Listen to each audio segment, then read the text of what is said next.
राज्य मंत्री नामांकन सभा में कैसा माहौल है यहाँ पर? बहुत शानदार इलेक्ट्रीफाइंग माहौल है। बाड़मेर पूरी तरह से तैयार है बाड़मेर के विकास के लिए, और बाड़मेर और पूरा राज्य प्रधानमंत्री मोदी जी की ही नीतियों में पिछले 10 साल में जमीन आसमान का अंतर दिखाई दे दिया है। किस तरह से देश अर्थव्यवस्था में मजबूत हो रहा है और वो पैसा बिना लीकेज के घर घर तक पहुंच रहा है। हर तरह से भारत का मान सम्मान बढ़ रहा है और पंक्ति में अंतिम व्यक्ति है वो आज आगे आ रहा है, चाहे महिलाएं हो चाहे पिछड़ा वर्ग हो, हर तरह से आगे। तो अगले 25 साल में बाड़मेर का जो विकास होना है वो इसी धारा से होना है। इसलिए बाड़मेर ने तय कर लिया है इस बार कमल यहाँ फिर से खेलेगा।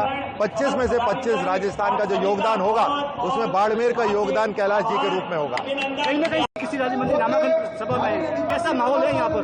बहुत शानदार इलेक्ट्रीफाइंग माहौल है। बाड़मेर पूरी तरह से तैयार है बाड़मेर के विकास के लिए, और बाड़मेर और पूरा राज्य प्रधानमंत्री मोदी जी की ही नीतियों में पिछले 10 साल में जमीन आसमान का अंतर दिखाई दे दिया है। किस तरह से देश अर्थव्यवस्था में मजबूत हो रहा है और वो पैसा बिना लीकेज के घर घर तक पहुंच रहा है। हर तरह से भारत का मान सम्मान बढ़ रहा है और पंक्ति में अंतिम व्यक्ति है वो आज आगे आ रहा है, चाहे महिलाएं हो चाहे पिछड़ा वर्ग हो, हर तरह से आगे।